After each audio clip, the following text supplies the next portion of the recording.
왕관을 쓴 자 그 무게를 견뎌라고 했던가. 애플 제국을 세우며 온 세계를 사과 세상으로 만든 애플 주위에는 늘 왕자를 노리는 경쟁자들로 득실거렸는데요. 거침없이 멱살부터 잡고 벗는 싸움꾼으로 유명한 애플이 특허 상표권은 물론이고 인앱 결제 수수료까지 살뜰히 챙기기 위해 싸워온 소송 역사를 글로 쓰면 팔만대장경으로 모자랄 지경입니다. 오늘은 특허부터 수수료까지 떼인 돈 잘 받아오는 나의 해방일지 구씨처럼 지금까지 수많은 소송에서 싸워온 애플의 소송 일지에 대해 알아보도록 하시죠.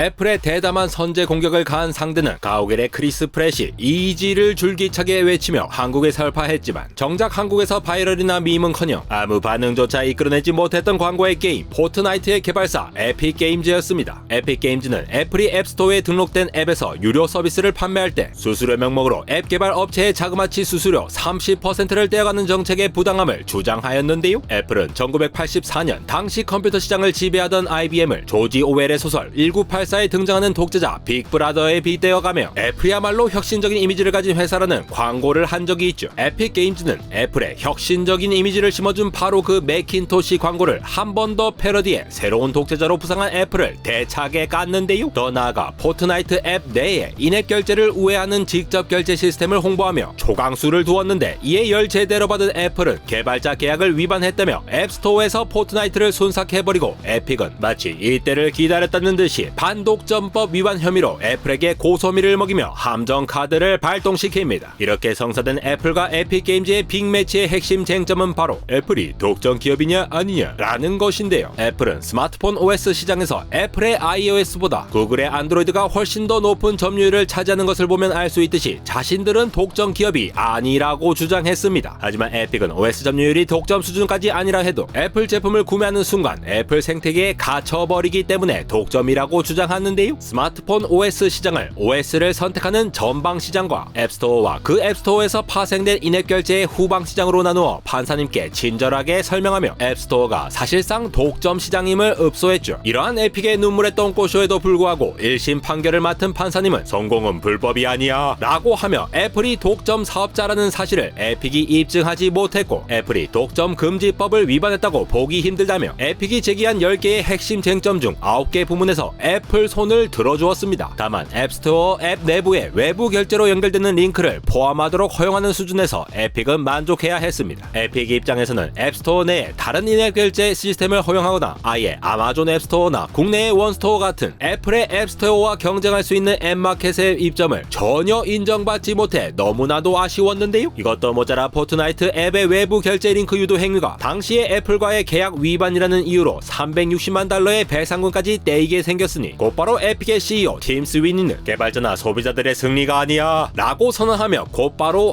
항소합니다. 이 정도면 선방한 애플은 올라가는 이 꼬리를 간신히 참고 2심을 준비하며 미국과 세계 각국에서 제정되고 있는 앱스토어 규제의 촉각을 곤두세우고 있는데요. 이런 에픽의 마음을 알았던 것일까요? 대한민국에선 전 세계 최초로 발의되고 올해 3월부터 시행된 인앱 결제 강제 금지법이 나오며 애플의 속을 뒤집어 놓습니다. 이 소식에 에픽의 팀 스위니는 나는 한국인입니다 라고 팬티 벗고 소리 지르는데요. 여기에 탄력받은 에픽은 애플의 앱스토어에서 정지시킨 배틀그라운드 로스트아크, 아바 철권 7 등 짱짱한 게임들을 만들고 에픽 게임즈가 직접 개발한 3D 게임 엔진 어니얼 엔진의 개발 계정도 다시 복구해달라고 요청하며 에픽은 새로운 한국법에 따라 에픽 내 결제와 애플 인앱 결제 모두 제공하는 포트나이트를 한국 앱스토어에 재출시할 것이라고 큰 소리까지 칩니다. 비록 한국에서 포트나이트는 흥행하지 못했지만 싸움에는 명분이 중요하니까요. 애플은 에픽의 이러한 대응을 단칼에 거절하고 국내의 인앱 결제 강제 금지법을 피해갈 꼼수를 부리기 시작합니다. 열심히 짱구를 굴리며 애플이 생각해낸 꼼수는 바로 인앱 결제와 외부 결제 방식 중 둘 중 하나만 선택하도록 강제하고 외부 결제 이용 시 애플이 개인정보 보호나 보안에 책임지지 않는다는 서슬퍼런 경고창을 띄우게 하는 것인데요. 그것도 모자라 애플은 외부 결제 방식을 사용한다면 현행 30% 수수료보다는 낮은 26%의 수수료를 책정했지만 카드사 수수료 등을 더할 경우 실질 수수료는 오히려 인앱 결제보다 높아지는 기적의 셈법을 통해 사실상 법은 있으나 마나한 상황으로 만들어 버립니다. 동영상 스트리밍 서비스인 넷플릭스나 레고 블록을 떠올리게 하는 귀염뽀짝한 캐릭터들이 뛰어다니는 메타버스 대표 게임 로블록스 등에는 인앱 결제 수수료를 부과하지 않으면서 다른 서비스들은 철저히 제한하고 수수료를 떼가는 시기에 도대체 명확한 기준이 무엇인지 모를 애플의 정책에 많은 개발자나 업체들이 분노하고 있는 이유이기도 하죠. 그런데 한국보다 한술 더 떠서 미국에서도 나름의 법안들이 꿈틀대고 있습니다. 아이폰 유저들이 구글 플레이 스토어를 쓰거나 안드로이드 유저들이 애플의 앱 스토어를 쓰는 것과 외부 결제를 자유롭게 허용하는 미국판 인앱 결제 강제 금지법인 오픈앱 마켓법, 애플, 구글, 아마존 메타와 같은 온라인 플랫폼 공용 기업의 지배력 남용을 억제하는 반독점 법안인 미국 혁신 및 선택 온라인법의 제정을 준비하는 등의 움직임을 보이고 있는데요. 이렇게 미국과 한국 양쪽에서 들어오는 태클들로 안 그래도 머리 아픈 애플의 눈치 없이 껴든 이유는 애플이 자사 모바일 결제 수단인 애플페이를 우대하고 경쟁 서비스 사용을 막는다며 반독점 혐의로 기소까지 하는 대환장 파티가 열리죠. 에픽게임즈가 쏘아올린 작은 공이 애플 제국의 독주 체제를 무너뜨릴 수 있을지, 아니면 계속된 꼼수 타락박으로 사과 제국을 지켜낼지, 업계의 판도를 바꿀 소송이 몇 년이 지나야 끝나게 될지 그 귀추가 주목되는 부분입니다. 에픽과의 소송 말고도 애플이 사과 세상을 지키기 위한 노력은 계속 있었는데요. 심지어는 애플이라는 이름은 물론이고 다른 과일 이름까지도 애플과 헷갈릴 수 있으니 자신 말고는 함부로 이름을 쓰면 안 된다는 어질어질한 논리를 세우기도 했습니다. 2020년 애플은 직원이 5명에 불과한 스타트업인 요리 레시피 앱 프리페어의 배 로고가 애플 로고와 유사하다며 놀랍게도 상표권 소송을 제기했는데요. 이 스타트업은 애플의 소송으로 수천 달러를 쓰고 직원도 해고하는 등 애플의 횡포를 막아달라며 청원운동까지 벌이고서야 여론의 눈치를 본 애플이 프리페어의 로고를 일부 수정하는 조건으로 합의해줍니다. 이보다 더 황당한 경우도 있는데 사과의 DNA와 인간의 DNA를 혼합해 탄생하여 자유자재로 사과를 공중부양시키는 슈퍼히어로인 애플맨이 패스트푸드 빌런인 버거맨에 맞서는 액션 코미디 영화 애플맨이 바로 그 경우입니다. 교육방송에서 활약하는 애기들의 히어로 번개맨이 묘하게 떠오르는 애플맨의 상표 등록 역시 애플이 막아세운 것인데요. 영화가 애플과 연관되거나 애플이 제공한 영화처럼 보일 수 있다는 것이 그 이유였죠. 영화의 아이폰이나 아이패드는 코빼기도 보이지 않을 뿐더러 이건 단지 과일 사과에 관한 영화일 뿐이라며 어이가 없었던 애플맨의 감독은 소송이 제기된 당시에 이미 촬영도 끝나고 후반 작업만 남은 이 독립영화가 제작을 위해 모은 모금도 소송에 써야 할 판이라며 억울해했는데요. 여론 역시 애플도 흔한 과일 이름 따서 회사 이름 지어넣고 왜 다른 사람들은 못 쓰게 하냐 라는 반응 일색이었죠. 이뿐 아니라 사과 비스무리한 것만 있으면 전부 찜해버리는 애플의 침바르기는 카페 생수회사 정당 로고, 의류 브랜드 가죽 제품 등 그 종류도 참 다양한데요. 이렇게 문어발식 상표권 소송으로 자신의 브랜드를 지키려는 집착을 보이는 애플이지만 원래 내가 하면 로맨스고 남이 하면 불륜이라고 하듯 애플이 역으로 특허 침해 소송을 당한 경우도 있었으니 그중 하나가 바로 아이폰에 대한 상표권 소송이었습니다. 여러분은 혹시 아이폰이라는 이름의 권리는 원래 애플이 가지고 있지 않다는 사실을 알고 계셨나요? 코로나 시국에 비대면 화상회의로 익숙해진 웹엑스의 미팅의 개발사 시스코가 2007년 자신들이 가지고 있던 아이폰의 상표권을 애플이 침해했다며 소송을 제기합니다. 놀랍게도 아이폰의 상표권을 가지고 있던 인포기어를 시스코가 인수하면서 상표권을 가지고 있었는데 마침 애플이 갓띵작 아이폰을 내놓으니 군침 싹 흘리면서